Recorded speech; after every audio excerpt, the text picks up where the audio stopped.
Welcome to another episode of Healing Through Love. Each week, we share ideas, experiences, and resources to increase the awareness of domestic and family violence and to empower survivors to grow and thrive. We talk with experts who share their advice, or with people who have experienced abuse, no matter where they are on their journey. This is all about healing through love. And now, here are your hosts, Sharlene Lynch and Rose Davidson.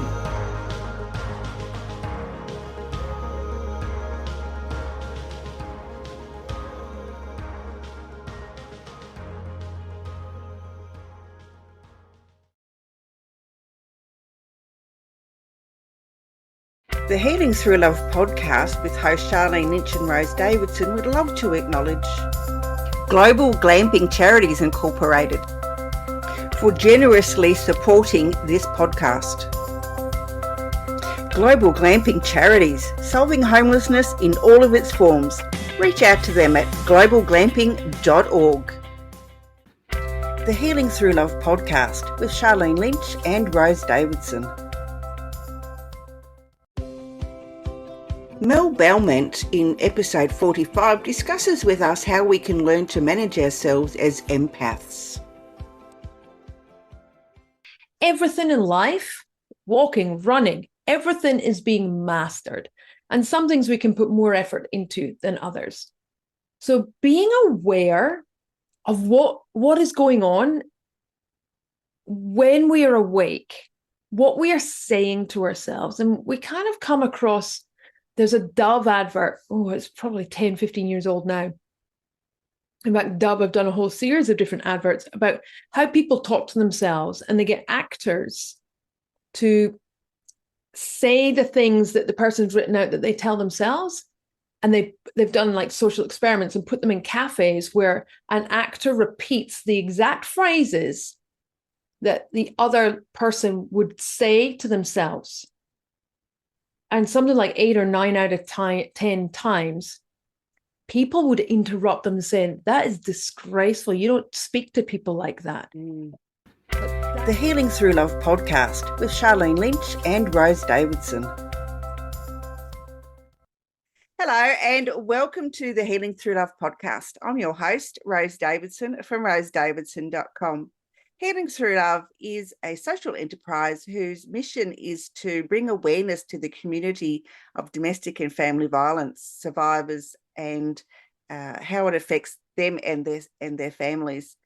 We have free Pamper Day events every year in Adelaide where businesses come together and share their resources and their time with our survivors to give them a much needed day of indulgence and love.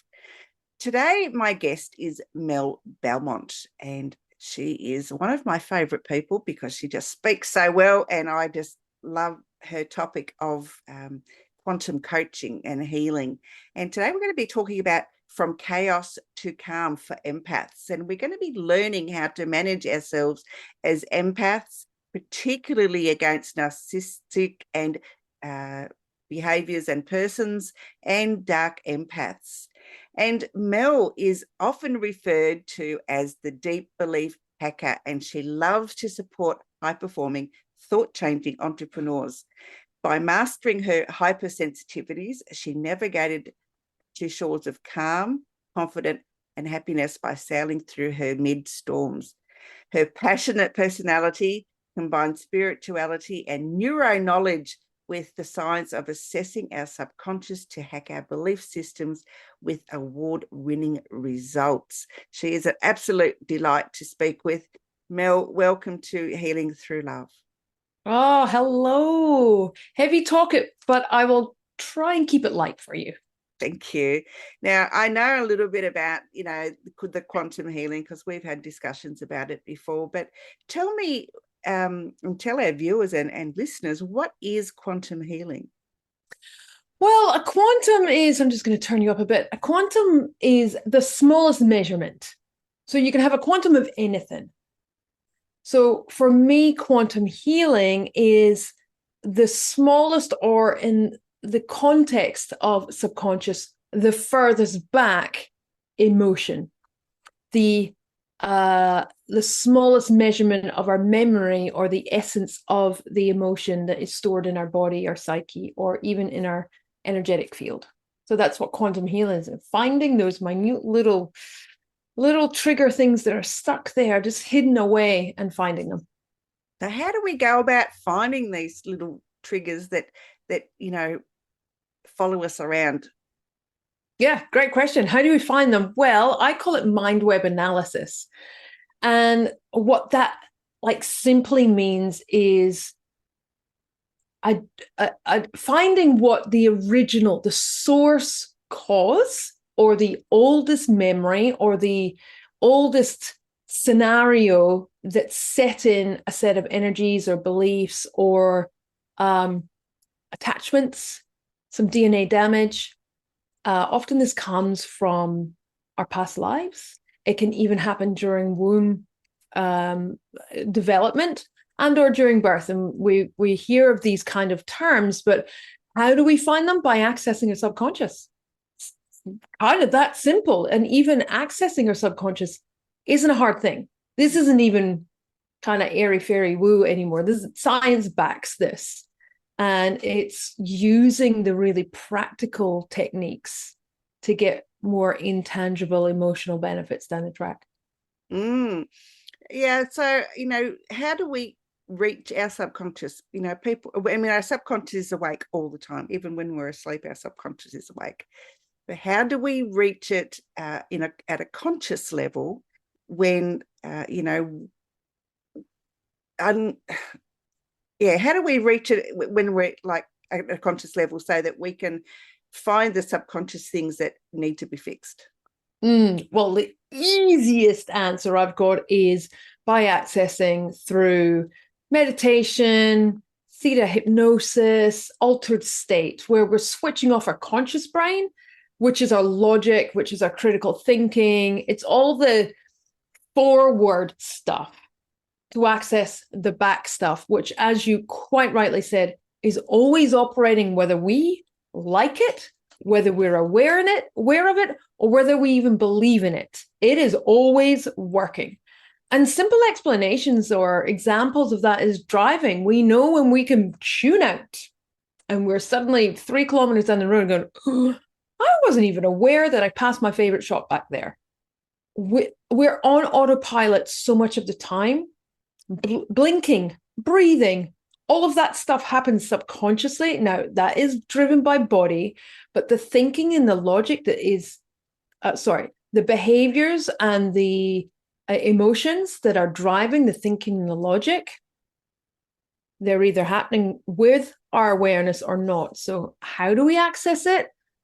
By theta state is my preferred. That's what my process is, which is that state between, if you watch the movies, the point of inception, it's where you know that you're dreaming, but you're still in the dream. It's just that state between subconscious sleeping and awake. So when you can get into that state, you get all of your mind thinking, blah, blah, blah, get it out the way, and you're accessing your truest wisdom, those parts of your brain that actually knows exactly what's going on.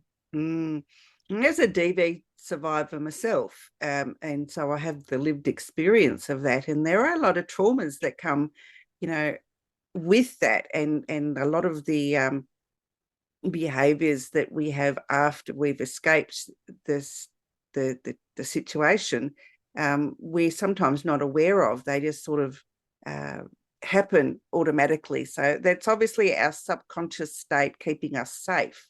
The lizard brain, I suppose you would call it, for those that don't know what conscious and unconscious states are. But yeah, the lizard brain is at the back, and so how do we become aware of those behaviors and make changes to them so that we feel safer? Oof, big question. I will attempt to answer this as succinctly as I can. The easiest way is by acknowledging what we are feeling and thinking.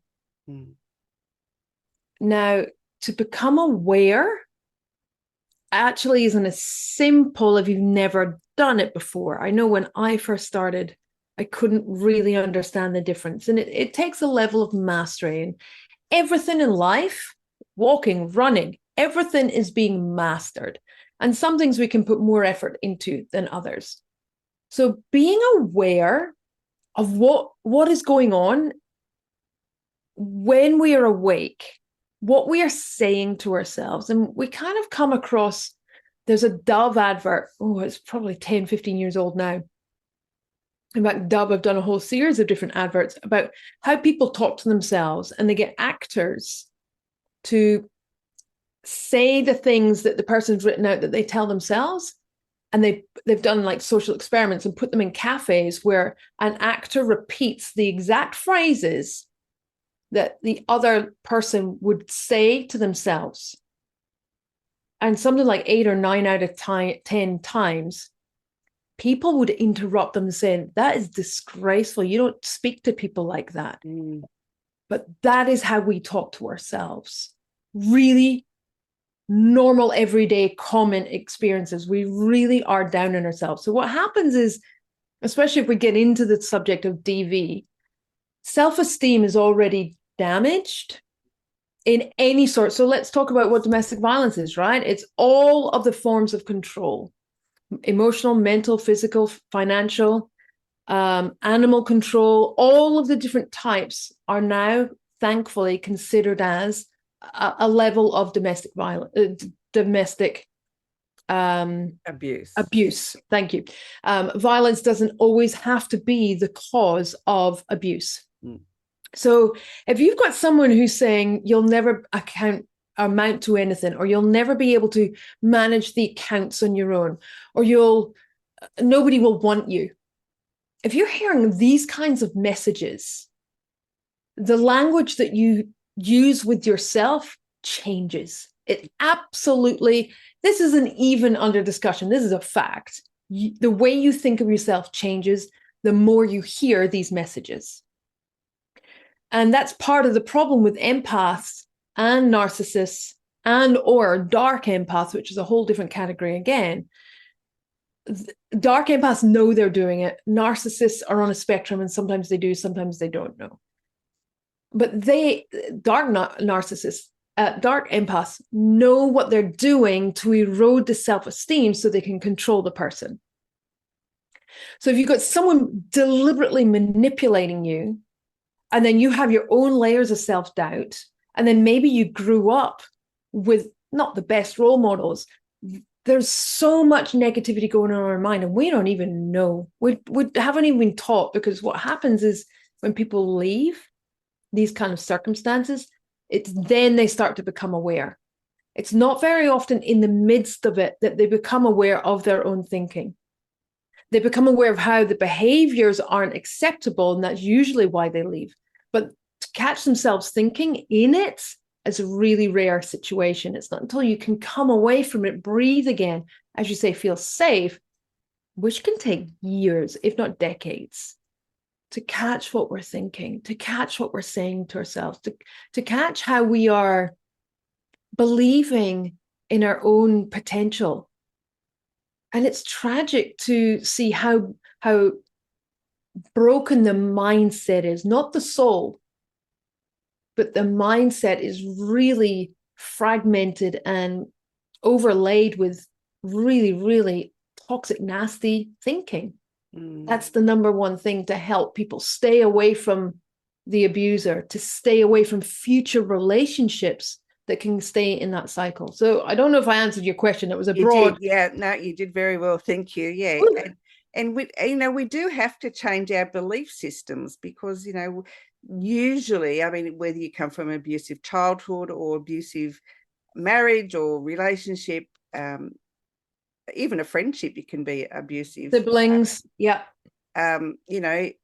When you come away from those, you do have those negative thoughts all the time. Am I good enough?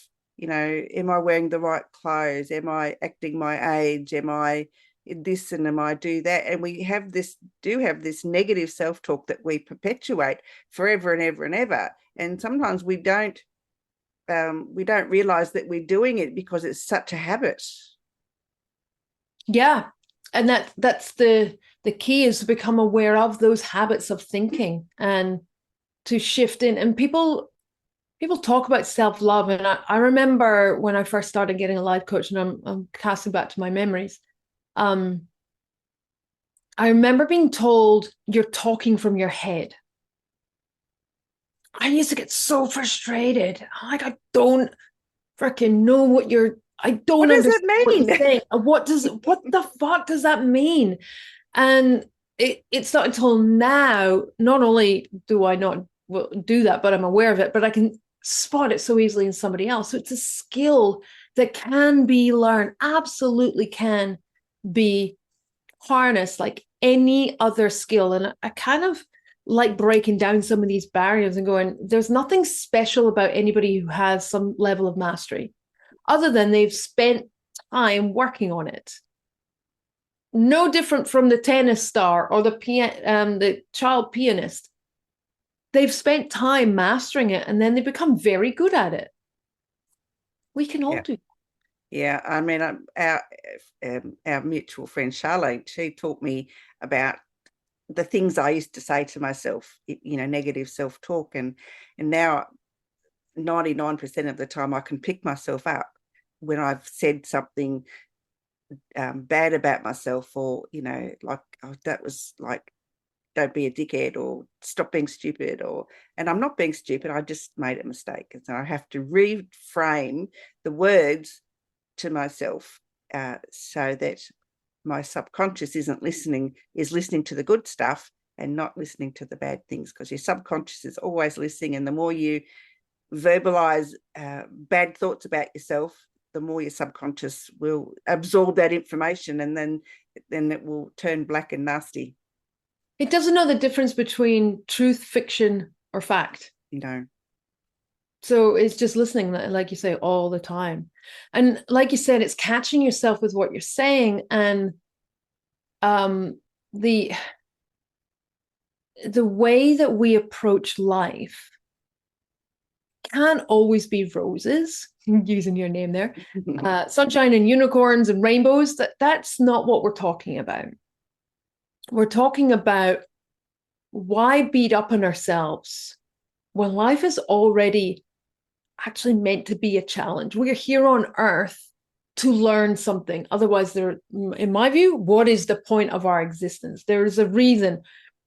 Spiritually, religiously, whatever your thoughts or where your philosophies are, there's got to be a purpose to life.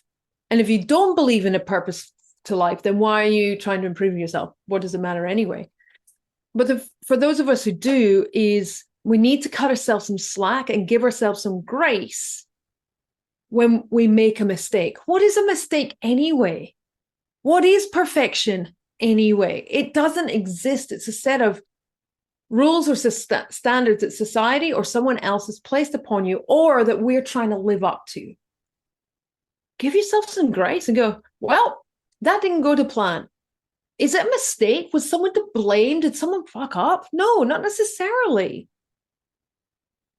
Just didn't go right. Move on. Go, I'm going to do that differently next time. This blame and really carving up our own worth.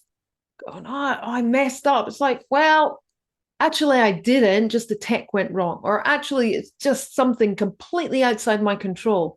Why am I making it so? Tech is a really big, that's why I talk about the digital age. We blame ourselves. I'm not tech savvy. I used to say that at the start of my business. And then I kind of caught myself and went, what if tech was my friend? What if I stopped making tech wrong and moved with it with ease and flow? And it happens. Now I do not get stressed the way I used to at all.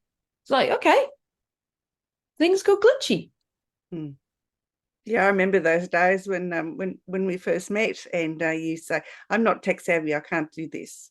And I thought, guess you can. If you just teach yourself, you can. Patience is a virtue.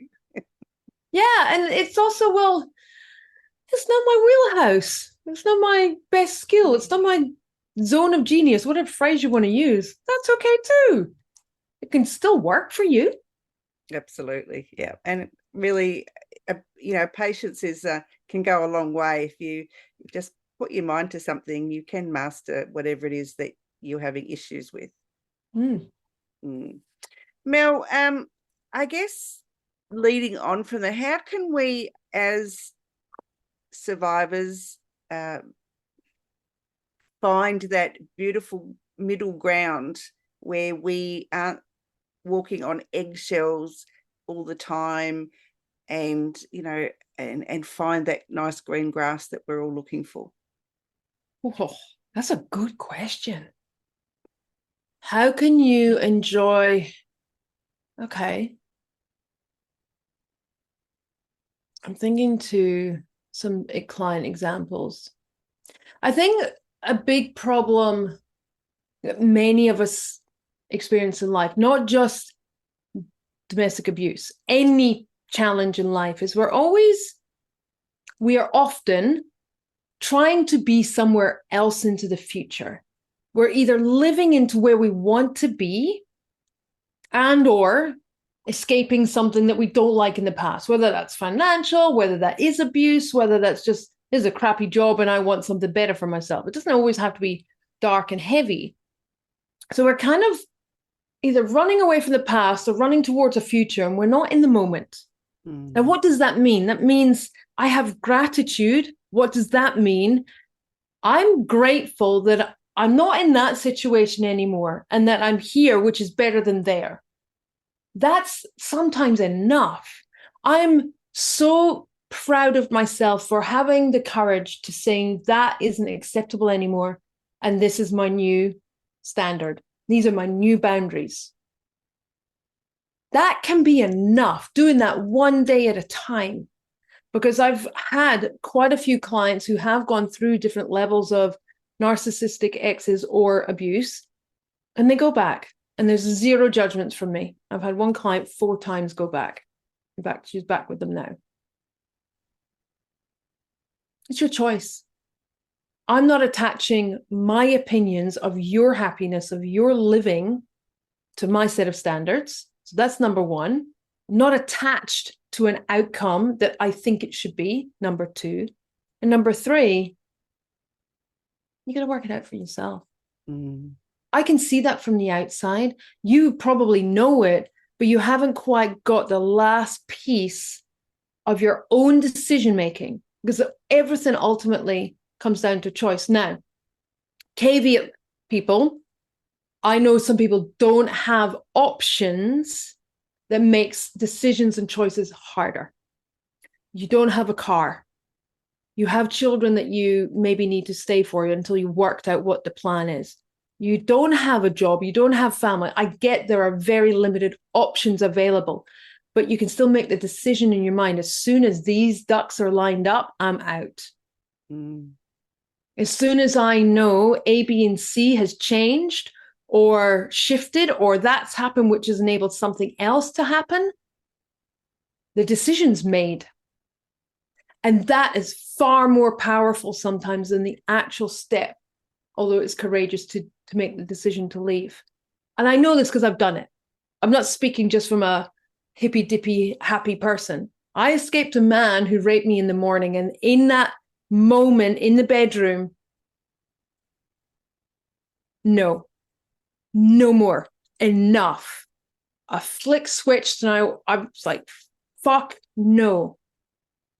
I know what's happening. I have said no. This is rape. That's what it took for me to make that decision. So in the moment was not the right time to stand up to my boundaries, because it would have escalated for myself. But in my head, I was working out where all my clothes were. I was planning my pack until he left. And that was before work. By lunchtime, I had gone. I called in sick when he left. Gone by lunchtime. So the decision can be months before you're able to. The courage comes from following through afterwards. And it's hard when you've got no other options. I moved in with an 80-year-old neighbor. because I was isolated from my family. I had no work colleagues. I had no social support system. But I also knew that if I went home, I wouldn't be good. Or rather, if I stayed when he got home at the end of the day.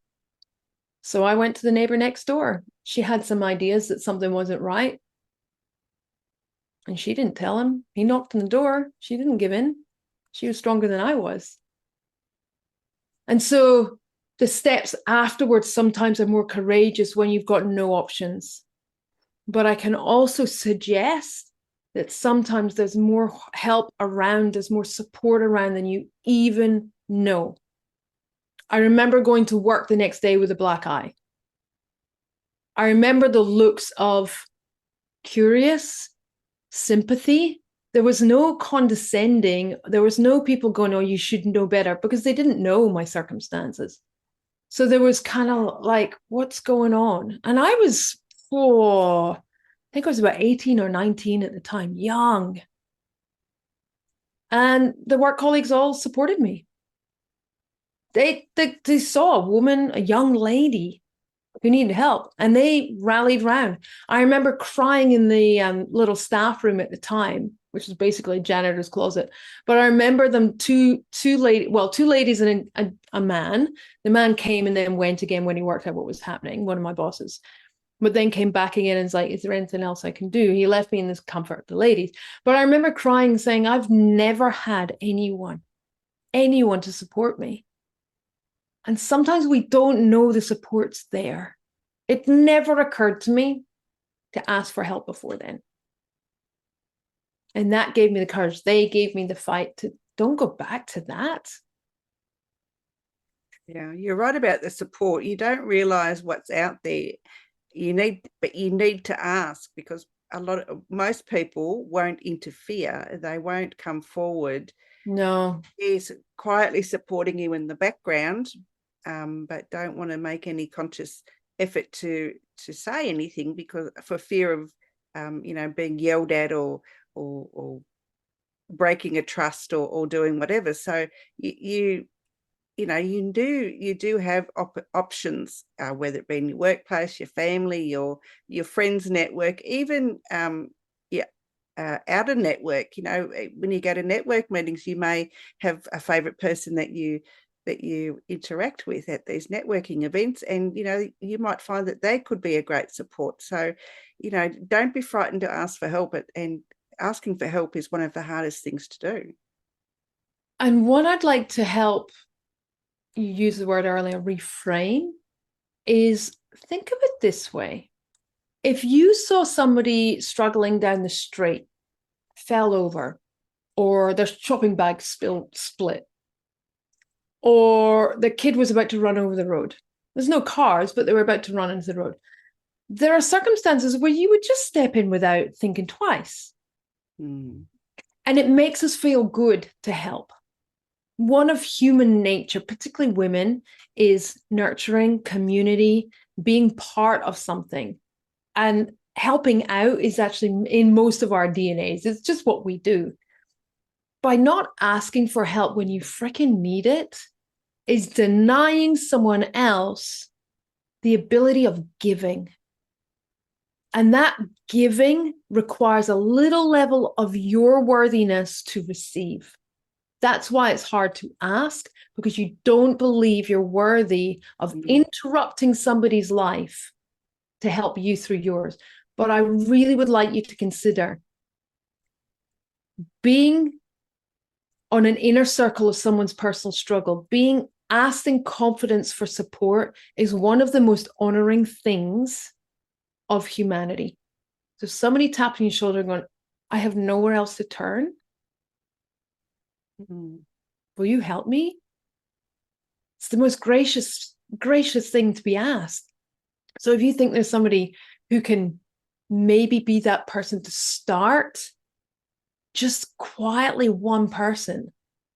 They might not put you up in their spare bedroom, but they might be able to do something. And that something starts the stepping stone of your pathway to change. Absolutely. Yeah, I totally agree with that. Mel, you've got some resources that you'd like to share with our audience today? Yes. So empathy is my thing. And when I say empathy, I teach on how to be more empathetic, but also how to understand if you're an empath, which is completely different. So for both purposes, I have tools and resources that are free on my website. So it's mellb.com, Mell with 2 L's, b.com/resources. Super simple. And there's stuff, quizzes, all sorts in there to understand what kind of empath you are, and a bunch of links to other podcasts and blah, a whole heap of stuff in there. Lovely. Mell, it's been an absolute pleasure. Thank you so much for joining me today and sharing your wisdom with us all. You know that I love to talk to you. So thank you. And I will talk to you again really soon. Okay, bye. Bye for now. Thank you for joining us for this episode of Healing Through Love. You can get further resources, see the show notes, or simply reach out to us via our website at htlaustralia.org. Thanks so much for joining us, and we look forward to your company next time on the Healing Through Love podcast.